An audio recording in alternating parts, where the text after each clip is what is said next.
Okay, good morning. All right. Good morning, everybody. It's not on the microphone. Okay. All right. Good morning.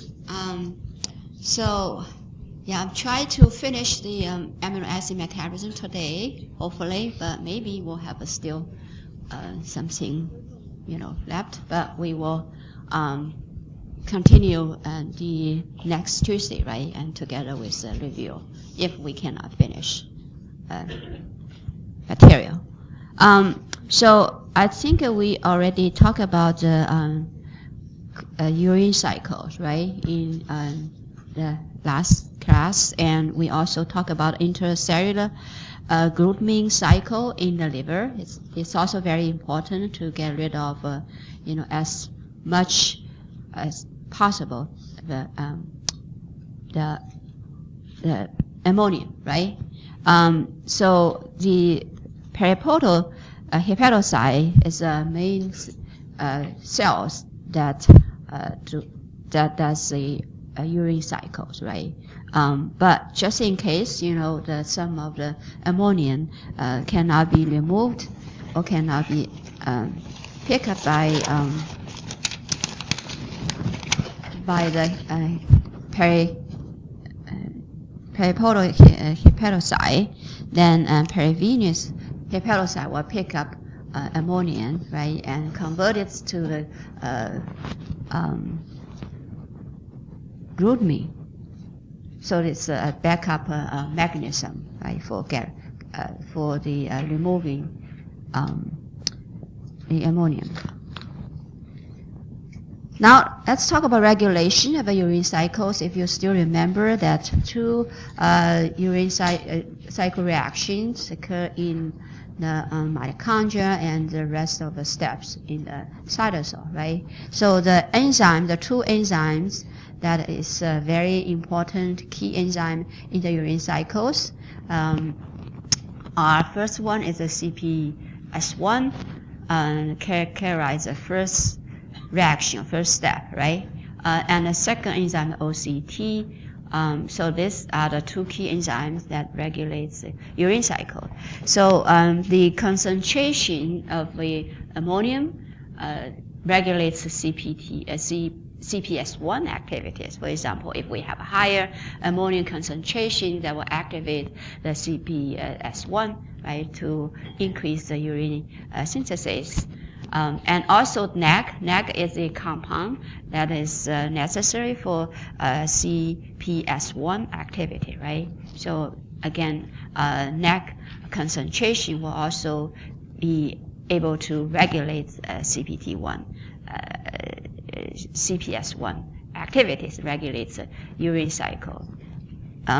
So and the second enzyme is OCT. So OCT regulates the second step, right? The urine synthesis in the mitochondria. So ornithine, which is the substrate of OCT, if it's increased, then can also activate OCT activities. And citrulline is a product of OCT. One is higher than what inhibits the OCT activity. So the substrate stimulates and product inhibits OCT activity, right? And the urine cycle, the other enzymes that involved in the other three steps, and that enzyme activity is also be regulated, and the hepatic glutaminase, which can also be regulated, right? So, for example, high protein intake increases the activity of urine cycle enzymes and hepatic glutaminase. So, in addition to the two key enzymes in the mitochondria, the other enzymes in the cytosol that involve in the urine cycle can also be regulated by protein intakes, right? For example, that increase the urine cycle enzyme activities. So, what is that important? For example, higher protein intake and stimulate the urine cycle enzyme. What is the significance? And what will happen when we intake or ingest high protein diet? What about amino acid metabolism? Will be increased, right? So once you have an increased amino acid metabolism, what will happen? You know, your first reactions or first, metabolic reactions is to remove nitrogen, right? So when you have a very active amino acid metabolism, that means you remove a lot of nitrogen, so generate a lot of ammonia, right? So ammonia needs to be removed from the body. So what is the most important process that our body do to remove ammonia? Synthesize urine, right? So urine cycle. So that means, when we have very high levels of protein or amino acids in the body, we need to metabolize them. So a lot of nitrogen will be removed and generating lots of ammonia. So ammonia needs to be removed. So we need to increase the urine synthesis, right? So increase the urine cycle enzyme. Does that make sense? Okay.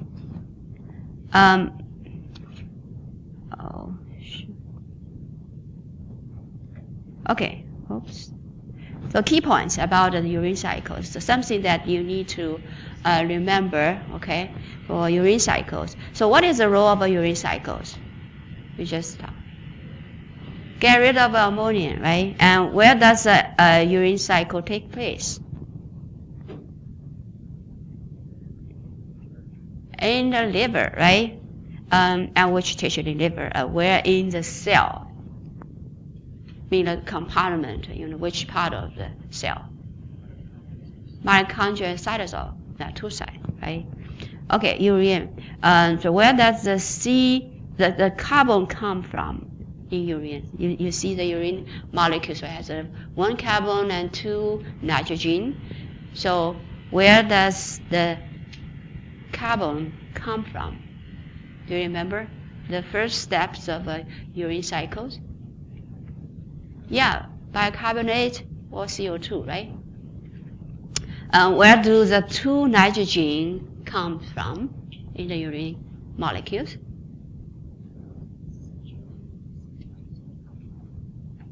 Aspartate, yes.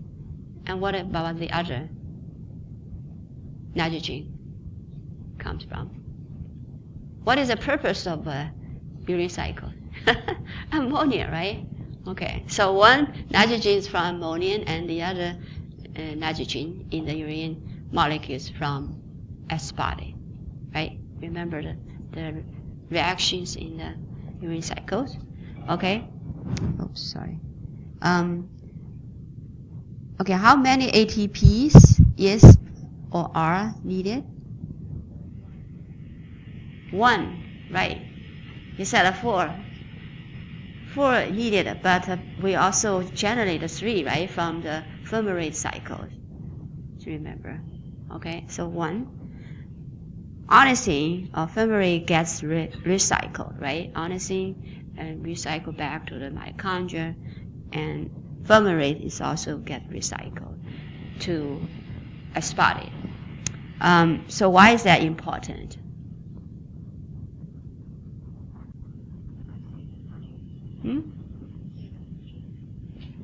Just wanted to get urine cycle going, right?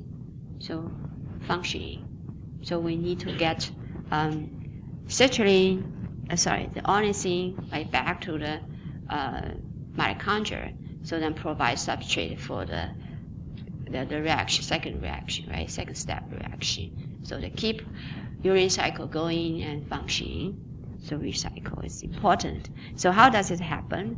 If you still remember the fumarate cycling, right?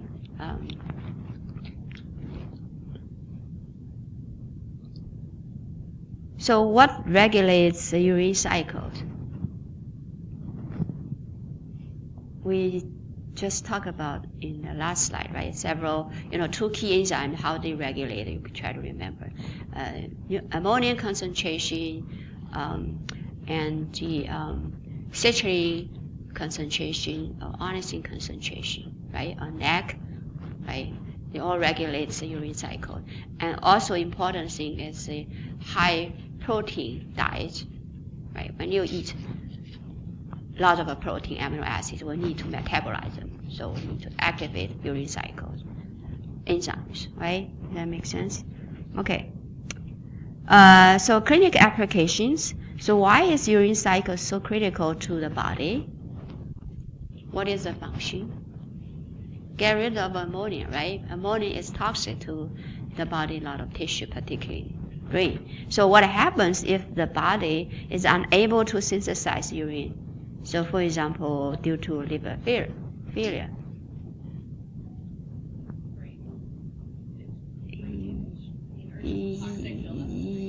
Yes, right. So the first is get rid of ammonium, and second question is, yeah, you're right. So hepatic coma, the kind of altered levels of consciousness, right? They have a specific terminology for this condition, hepatic encephalopathy or something, HE, okay? But the coma, okay? All right. So now we finished the nitrogen metabolism in the liver. So what about the carbon metabolism, right, in the liver? First of all, the gluconeogenesis, right? Lots of amino acids are glucogenic. So the carbon of amino acids can be used for synthesis of glucose, even under the fat condition, right? So if you still remember the alanine cycle, right? It's the most famous one, right? We learned a lot. The alanine cycle is one of the pathways for gluconeogenesis.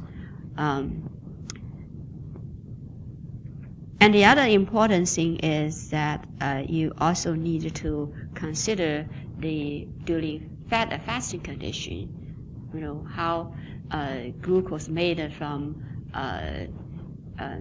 amino acids either to release into the circulation under fasting condition or to be converted to the glycogen stored in the liver under the fat condition, right? So again, liver can do gluconeogenesis from amino acids, metabolism, carbon metabolism, depend on the fat fasting condition. They have a different phase of glucose, right? Fasting release glucose into circulation, and fat condition converted to glycogen stored in the liver. So like in the fat humans, 50 to 60 grams of glucose can be synthesized from 100 grams of protein, right? So under the fat condition, most of glucose being synthesized from the protein are stored in the form of glycogen, right?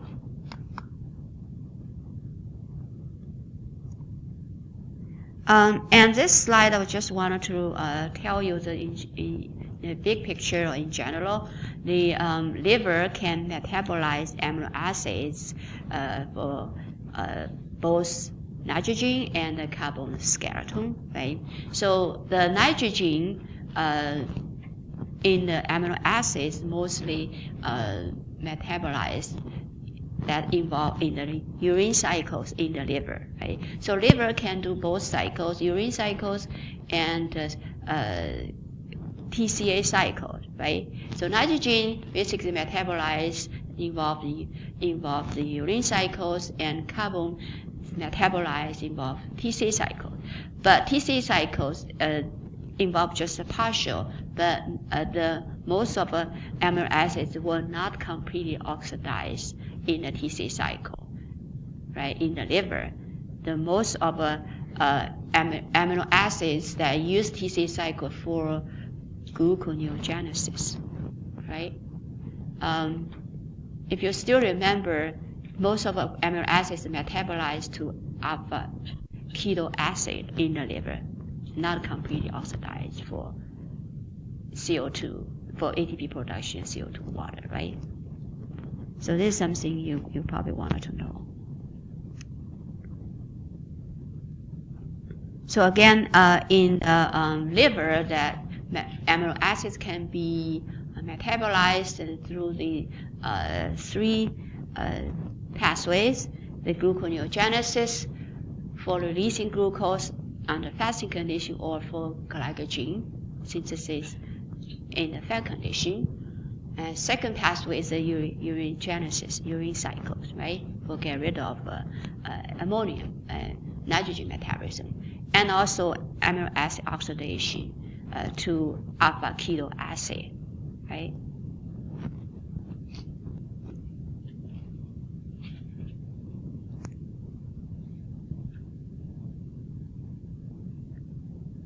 Okay, so here's the summary for amino acid metabolism in the liver. First, if you still remember that after a meal, 60% of amino acids from the diet are catabolized in the liver, right? 60% of the dietary amino acids are metabolized in the liver. Second point, the most amino acids undergoes transamination or deamination as the first step in their metabolism, right? The first step, need to remove nitrogen, so through either transamination or deamination. And third, the ureagenesis or urine cycles, right? It's the ammonium detoxify process, right? So, and it is highly regulated. Regulation, we talk about the enzyme, right? And substrate.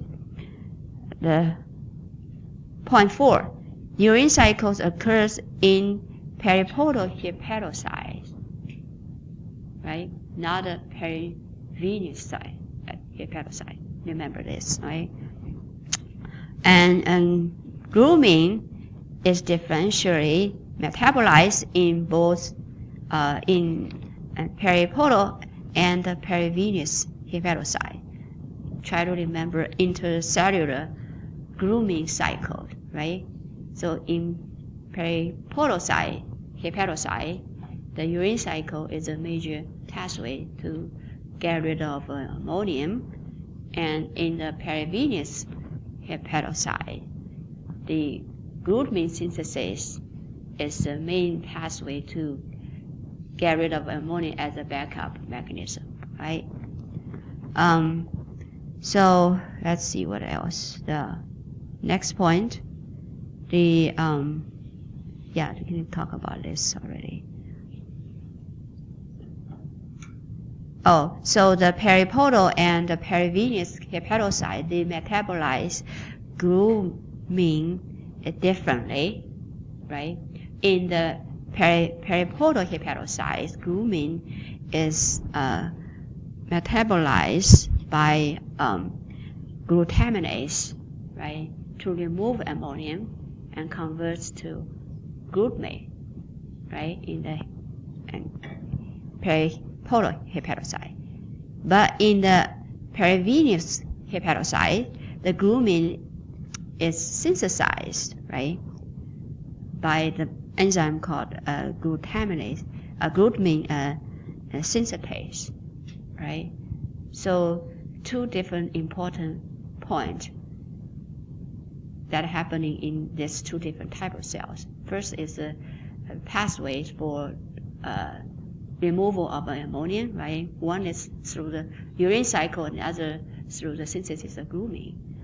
And the second important point that glutamine is metabolized differently in these two different type of cells, right?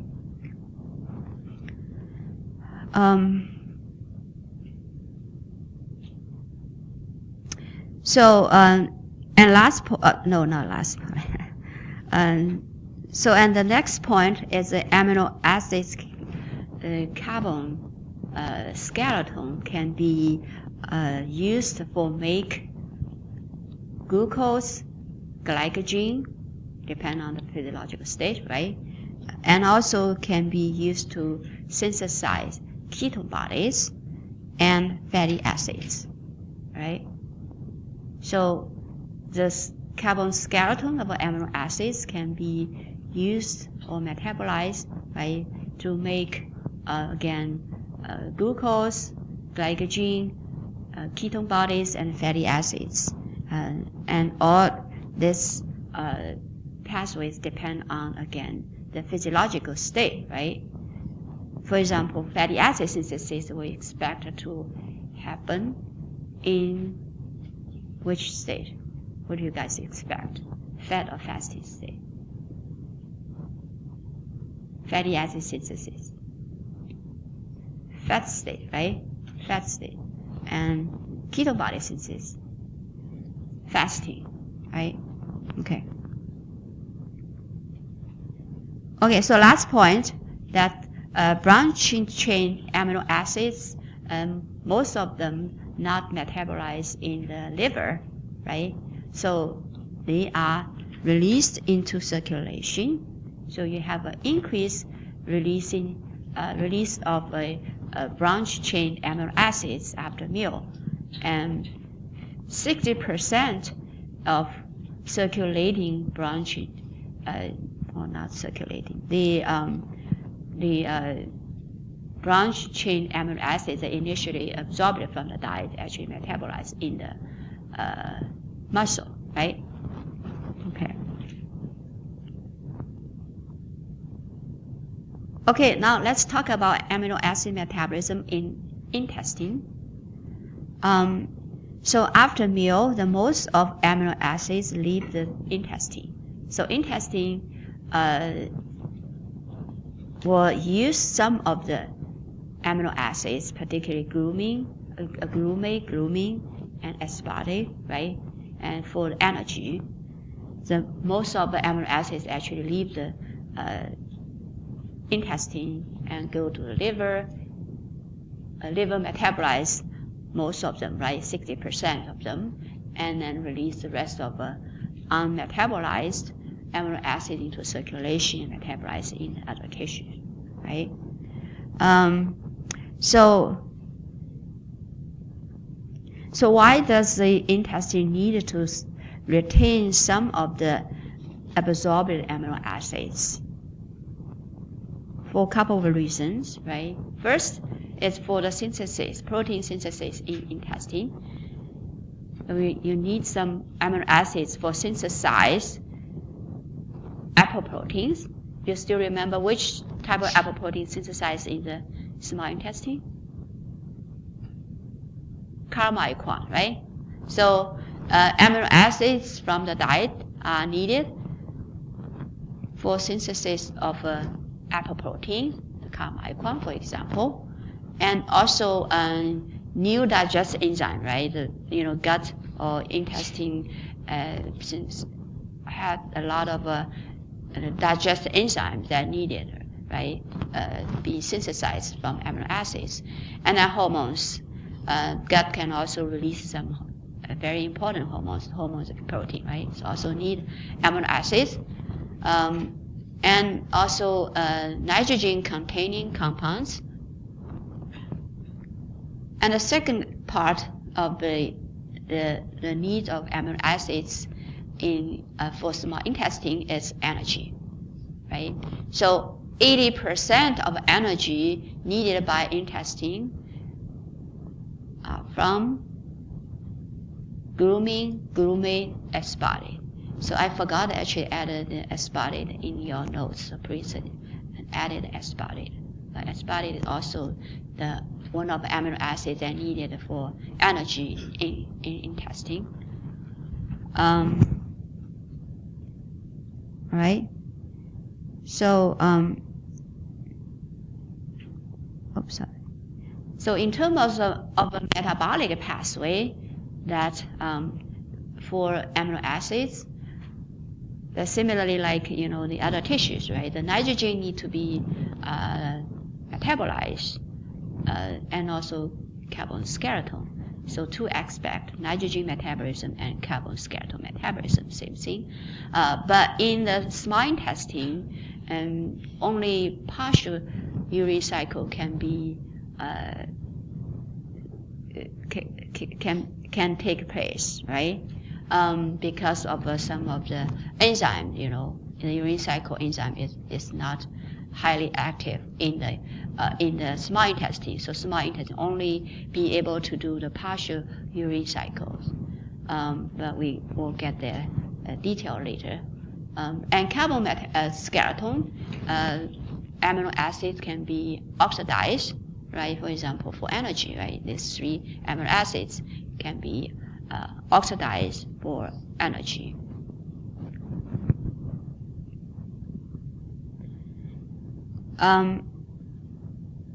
Specifically, let's talk about glutamine metabolism. So glutamine is the primary energy source for the intestine, right? Together with the other 2 amino acids, the 80% of contributed to 80% of energy, right? And that intestine needs. So the glutamine in the intestine can be from diet and also circulation, right? So intestine can also pick up some glutamine from the circulation for energy use. So most abundant, the glutamine is most abundant amino acid in the circulation. So where does circulating glutamine come from? Do you guys know? That small intestine can pick for energy. Which tissue contributed a lot of glutamine into?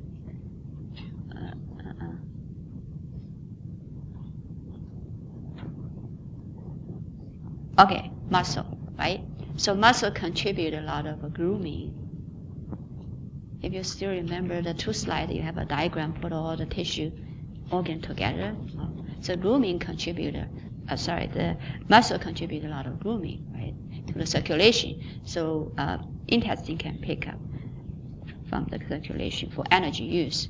So again, the glutamine in the small intestine for energy use is from diet and also circulation, which, yes.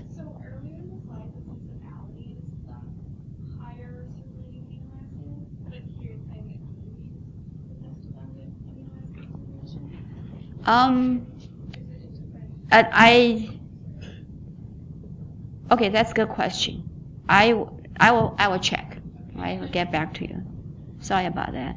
So I think they both is very abundant, and which one is more? Let's check it out. I'm not sure. Okay. So this is the diagram and showed how glutamine is, or amino acids, right? Basically glutamine is metabolized in the intestine. First, the glutamine actually not undergo transamination, but the deamination, right? So glutamine the ammonium amino group, one of the amino group is removed from glutamine by glutaminase, right? And converts to glutamate, and glutamate then undergoes transamination, right? Reaction, if you're still familiar with this reaction. So removed the ammonium from transfer amino group from glutamate to pyruvate, and pyruvate then converts to alanine, and glutamate itself and converts to alpha-ketoglutarate that can enter the TCA cycle, right, for gluconeogenesis. And alanine then can be released into the portal vein, and ammonium that released from glutamine also enters the portal vein into circulation, right? And glutamate can be metabolized onosine being converted to citrulline, right?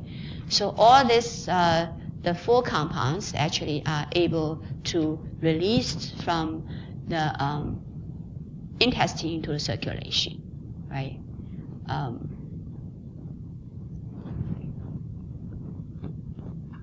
Any question about the metabolism of glutamine in small intestine? Oh, sorry, I said it wrong here. So the alpha-ketoglutarate enter the TCA cycle actually for complete oxidation for energy in the small intestine, right? Not converted glucose. Sorry, there are actually no gluconeogenic enzyme activity in small intestine, right? Or very low compared to liver. So gluconeogenesis will not highly occur in the intestine. Does that make sense? So basically, it's completely oxidized for ATP, because this is an important energy source, right? The glutamine for intestine. Sorry about that. Any question? Yes.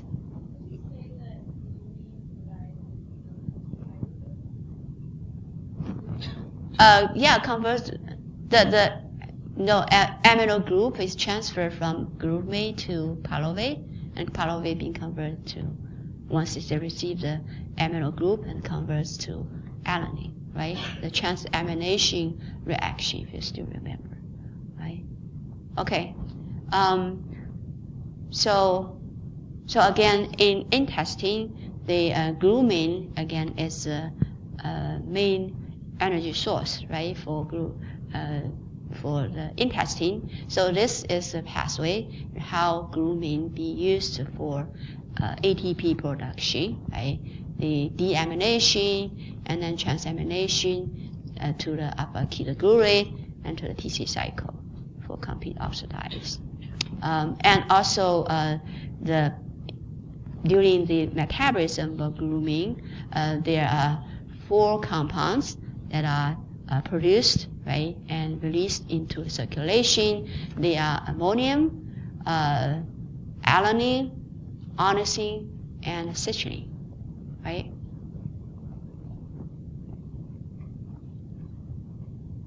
Okay, so partial urine cycle in intestine. So the two enzymes like CPS1 and OCT are highly expressed in the intestine. So intestine is able to do the partial urine cycles, particularly the first two steps in the mitochondria, right? And generate the citrulline. So if you still remember in the last slide, right, the onosine that being converted from the glutamate can enter the urine cycles, right? Second step, right? Urine cycle in the mitochondria and converts to citrulline. So citrulline then released into the circulation, and citrulline then be picked up by the kidney for arginine synthesis in the kidneys, right? So again,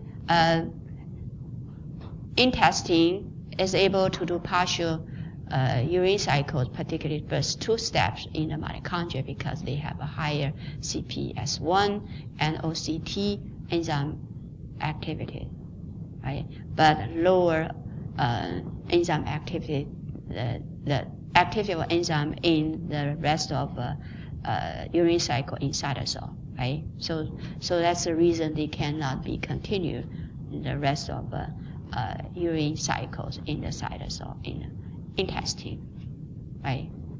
Does that make sense? Okay. So summary, amino acid metabolism in intestine. So first, the dietary glutamate and aspartate accounts for 40% of energy required by intestine, right? And glutamine is most important among three. And blood glutamine provides another 40% for energy used in intestine. So blood glutamine mostly from muscle, right? So blood glutamine and dietary glutamine contribute half and half, right? 40% of blood together, 80%. And another 20% of energy for small intestine, do you guys remember? Comes from, you still remember? What's that? Oh, the second question. So amino acids contribute 80%, right? So what is the energy source that contributed the rest of the 20%? Fatty acids, glucose, ketone bodies? Which one? Glucose, right? Okay, so glucose contributed the rest of 20%, right? Okay.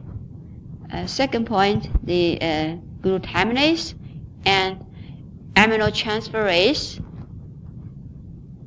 are key enzymes in intestine, right? So these two enzyme activity is also pretty high, right, in intestine. So if you still remember the last slide that we show you the whole picture of the metabolism glutamine, right? So transamination, so aminotransferase carries the transamination, and then this is remove the amino deamination, right?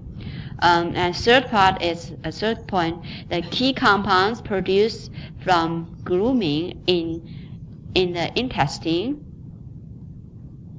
key compounds that produced through the metabolism of glutamine. Right? We highlighted it, you know. We talk about 4, but in here we list 3. Alanine, ammonium, and ornithine, right? Ornithine eventually actually through the partial urine cycle being converted to citrulline, right? So you can add a citrulline.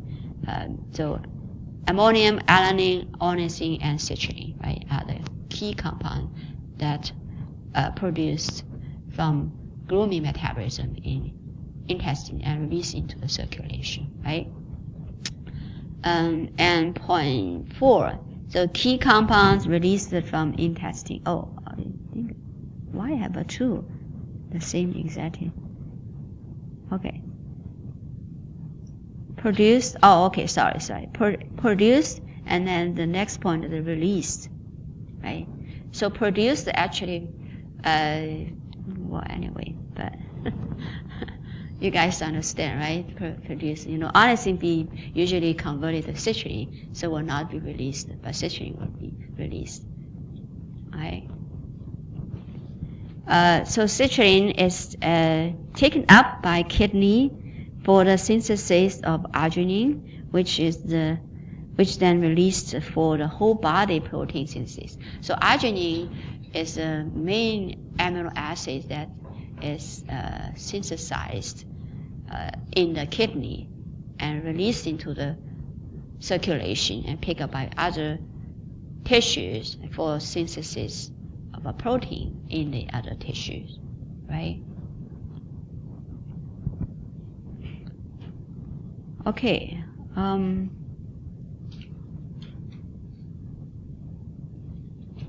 So yeah, we finished the intestine, right? Now talk about kidney. So how amino acids metabolize in kidney? Again, 2 metabolic pathways: the nitrogen metabolism and carbon metabolism. So for nitrogen metabolism, the ammonium is produced and secreted in the urine, right? So this is the important pathway in the kidney will get rid of nitrogen, right? And also kidney can do partial urine cycles. And the kidney partial urine cycle is different from the partial urine cycle in the intestine in terms of the which part of all reaction, right, involved. So in kidney, the reactions in the cytosol actually can be completed in the kidney, but not the mitochondria. So the different part of urine cycles, right? And the carbon metabolism, amino acids oxidation, and gluconeogenesis. So kidney we know has a gluconeogenesis enzyme, right? It can do gluconeogenesis. So if you realize that the carbon and nitrogen metabolic pathway is different between the tissues, right? So try to understand and remember.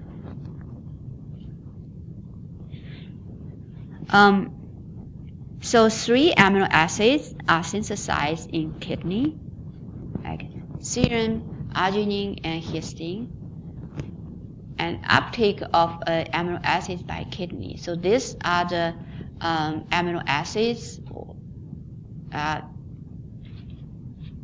picked up by kidney, like glutamine, alanine, aspartate, glycine, and citrulline, right?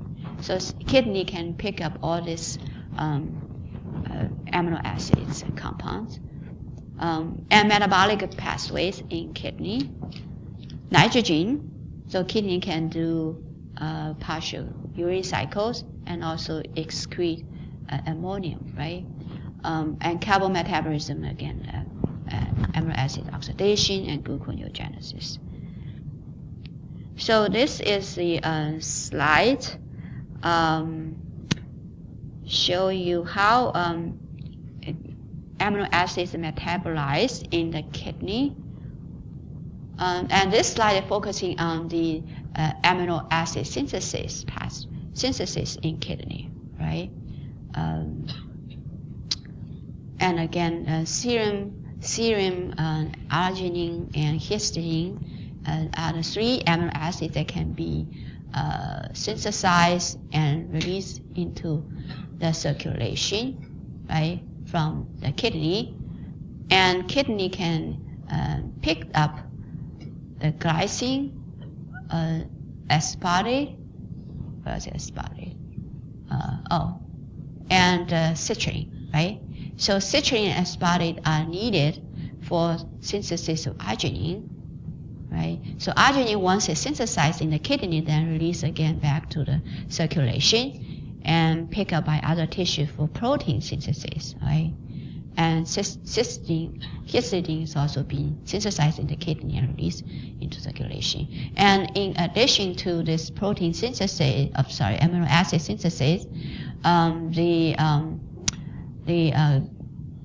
ammonium can also be generated, right, from the glycine deamination or transamination. So then excreted, right, through the urine, right? So this is the amino acid synthesis, the secretion part, right, in the kidney. So and kidney also is able to do the gluconeogenesis, right? So this slide shows you the pathway for gluconeogenesis, right? Do you guys need a break? I guess, right? Okay.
Okay.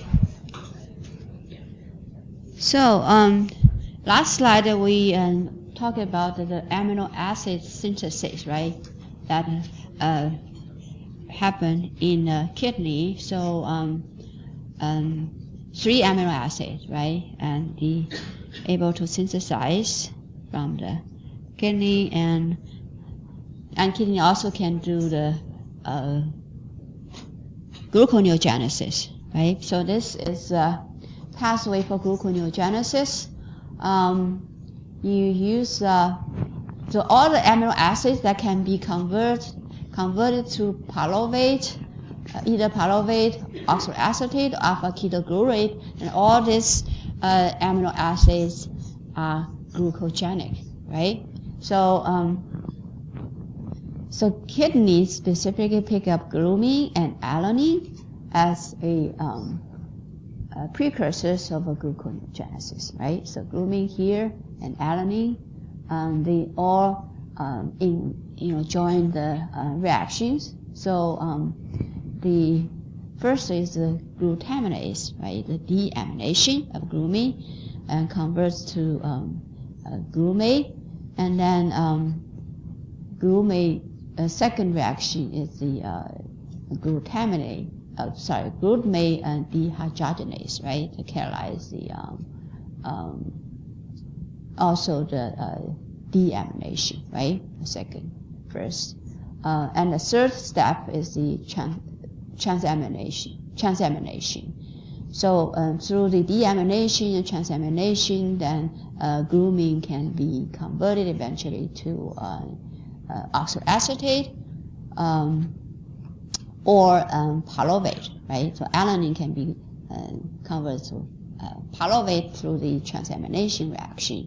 So all these two intermediates or compounds can be eventually enter the gluconeogenic pathway, right, for producing glucose. So again, in the kidney, the gluconeogenesis is active, right? We talk about it, about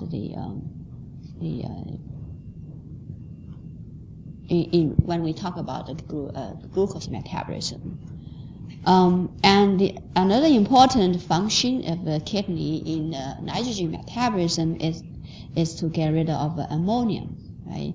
So ammonium generated from glutamine and glutamate catabolism can be converted to ammonium, right? And then excreted through the urine, right? So again, in the kidney, the nitrogen can be metabolized through the urinary ammonium excretion, right? This is one of the important pathway.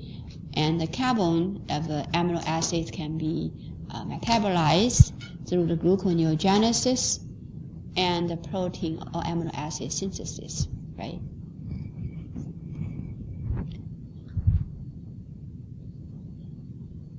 So here is the partial urine cycles in the kidney. I mentioned earlier, the partial urine cycle in kidney occurs in the cytosol, right? So that means in the kidney, the enzyme that involves the urine cycle in the cytosol are active. So citrulline is coming from the intestine. If you still remember, intestine metabolize amino acids and release the citrulline, right? So partial urine cycle, right? So citrulline is generated in the intestine, right? So in the intestine again, the two steps, first two steps, step 1, step 2 in the mitochondria are active and generating citrulline, and citrulline released from the intestine to circulation, and kidney picks up citrulline and continued continue doing the urine cycles, but also partial urine cycles, right? So again, kidney urine cycle basically active in the cytosol. So here is the pathway for the partial urine cycle in the kidney. So citrulline together with the aspartate, right, to form the arginosuccinate. Then next step is to convert to arginine, right? So arginine, once it is synthesized, the next step is the breakdown to the urine, right? You still remember the last step in the cytosol in the urine cycle. And fumarate is released and then get the cycle back to the aspartate, right? So this is the fumarate cycle. But in the kidney, because of the enzymes, OCT is not active, right? So the ornithine will be accumulated in the kidney. So ornithine is if you still remember, is an inhibitor of the arginase. Oh no, we didn't talk about this, right? So ornithine is actually strong inhibitors of the arginase. So arginase is the enzyme in the cytosol that catalyzes the last step of a urine cycle. Just to remember, for breakdown arginine to urine, right? And ornithine. So, and because of ornithine cannot be converted to citrulline because of this enzyme is missing or low activity in the kidney. So ornithine is built up. So ornithine, again, is a strong inhibitors of arginase. So that means the arginase activity will be very, very low in the kidney. So urine cannot be made if arginine cannot be break down to urine, right? Does that make sense? So in the kidney, urine cannot be synthesized, not like in the liver, right? So kidney only, again, do the partial urine cycle in the cytosol. And most of the arginine actually be released into the circulation for protein synthesis, right? So that's the reason, although, all the steps in the urine cycle also occur except for the last step, arginase. So you generate a lot of arginine, right? So prevent, oh my God. What was that?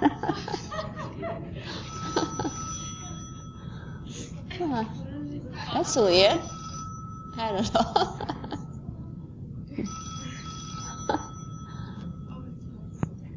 So, shall we pick up? Yeah.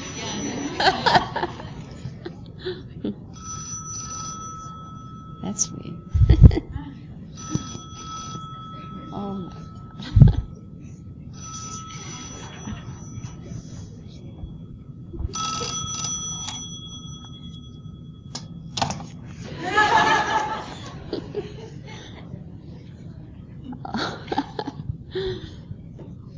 Okay, hope every time we'll get a phone call. Okay, so that's the reason why in the kidney you have a lot of arginine synthesized, right? So again, because of this enzyme is lacking, so arginase activity is low. You cannot make a urine instead of arginine, right, in the kidney. Okay. Any question?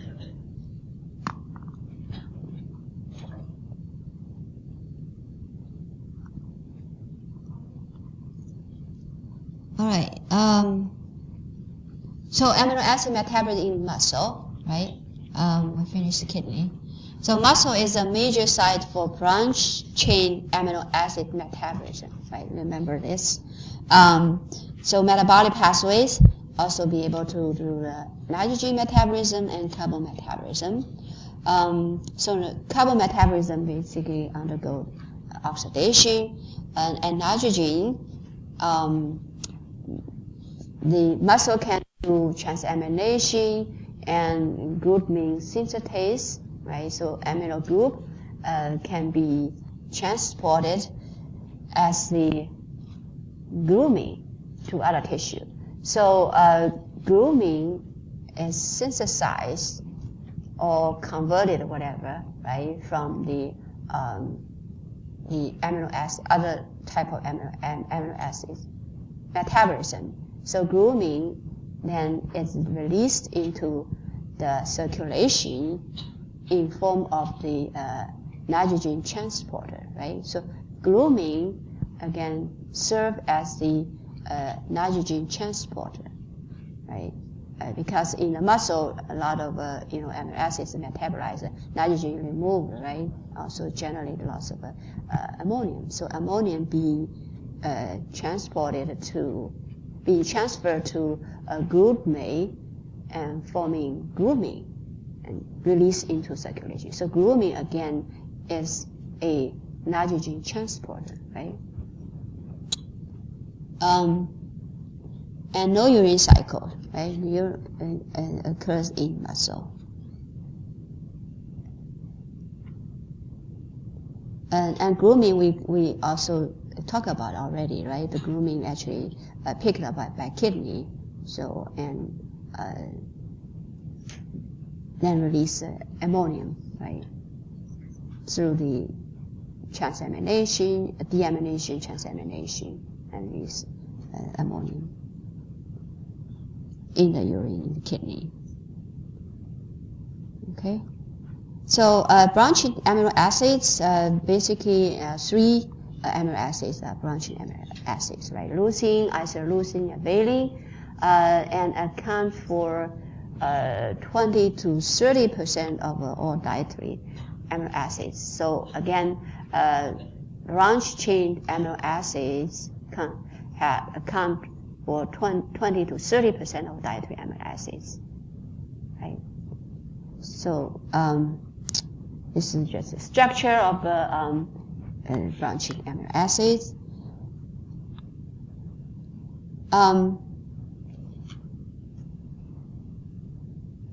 So branching amino acids are not substantially metabolized in the liver, right? We talk about it. Although liver can be able to metabolize some, but not all, not a majority. So majority of branch chain amino acids are metabolized in the muscle, and the reason is because of liver has a lower levels of branch chain keto acid dehydrogenase complex, BCKD, right? So BCKD is the enzyme that metabolizes branch chain amino acids, and this enzyme has a lower activity in the liver, so that's why liver cannot deal with a lot of branching amino acids, right? But it's higher activity in the muscle, so muscle be able to metabolize most of the branch chain amino acid.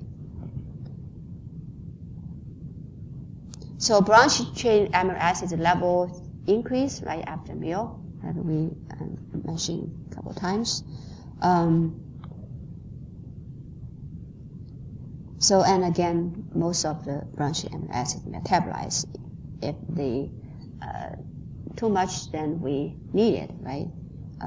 It's metabolized particularly in the muscle, skeletal muscle, heart muscle, and other tissue as well, pancreas, kidney, and brain.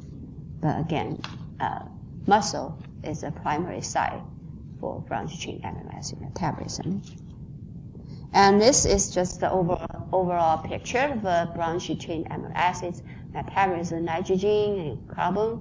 So nitrogen metabolized, being removed and to transamination to glutamine or alanine and glutamate, and eventually transamination to generate alanine and glutamine, right? So glutamine again is a carrier of a nitrogen, right, or the transport of nitrogen. So transport the nitrogen that metabolizes from branching amino acids in the muscle and to the other tissue, particularly the kidney, right? So the ammonium is removed from glutamine in the kidney and excreted in the urine, right? So this sort of a pathway for nitrogen metabolism from the branching amino acids in the muscle. And the carbon skeleton is metabolized or oxidized to alpha keto acid, eventually to acetyl-CoA and propionyl-CoA, right? So acetyl-CoA and propionyl-CoA are the product of the carbon metabolism of branching amino acids in the muscle. So again, more detailed about branching chain amino acids metabolism, two steps, right? The first step is actually the transamination reaction. This reaction is reversible. So leucine, isoleucine, and valine, they all undergo transamination by different enzymes, right? And to generate alpha keto acid, right? So this first step, the reversible transamination catalyzed by this enzyme, right? BCAAT is branch chain amino acids transferase, right? So this enzyme catalyzed reaction basically is a transamination reaction, right? And a step 2 catalyzed by also the multiple steps, but the key enzyme for the step 2 is branch chain keto acid dehydrogenase complex, right? BCAKD, and this is a key enzyme catalyze the oxidation reaction of alpha keto acid from the first step, right? And this reaction is irreversible. The step 2 is irreversible, right? So you see the final product of the oxidation of the 3 different branch chain amino acids is quite different. So for example, leucine, the oxidized to acetyl-CoA and acetic acid. And if you still remember, once the nutrients metabolize acetyl-CoA, then it cannot be used for gluconeogenic anymore, right? So because of leucine is oxidized to final product acetyl-CoA, right? So leucine is not glucogenic, but ketogenic, right? That makes sense. And isoleucine or valine, these 2 branching chain amino acids metabolize to the isoleucine 2 products, acetyl-CoA and also propionyl-CoA. So propionyl-CoA has 3 carbons and the gluconeogenic, right? If you still remember, this is one of the precursors of gluconeogenesis. So, and valine be oxidized to propionyl-CoA, right? So that's the reason why isoleucine and valine are both glucogenic and ketogenic, and leucine is only ketogenic but not glucogenic, right? That makes sense? Okay, so try to remember these 2 steps, the key enzyme for the first step and the second step, right? And also the first step, this BCAAT enzyme have a low activity in the liver.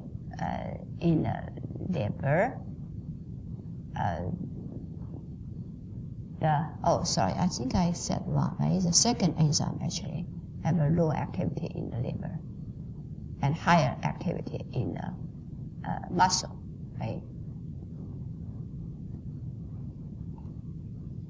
Again, this enzyme, right? Low activity in the liver and high activity in the muscle, right?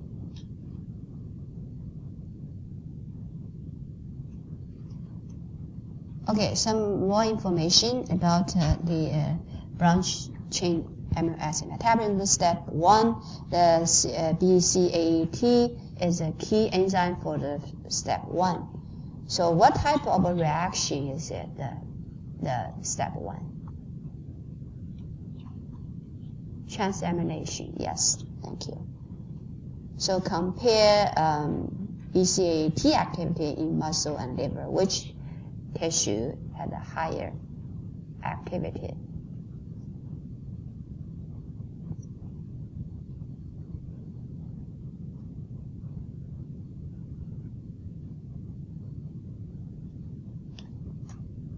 The muscle should have a higher activity, right?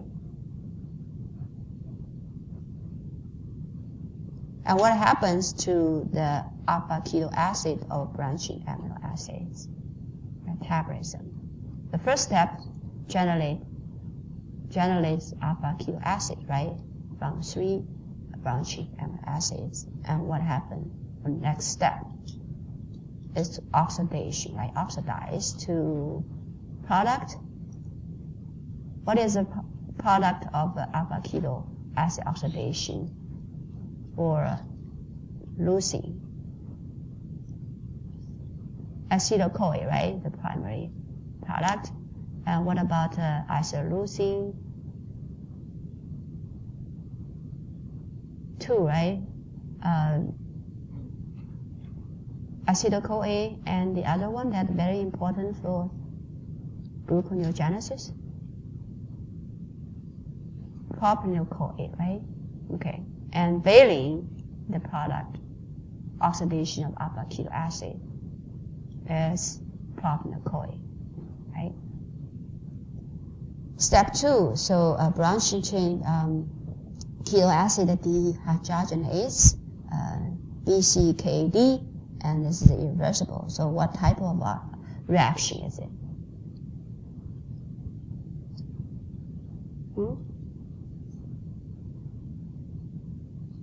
Oxidation, right? Oxidation reaction. So compare BCKD activities in muscle and liver, in which tissues have higher BCKD activity. Muscle, right? Okay. All right.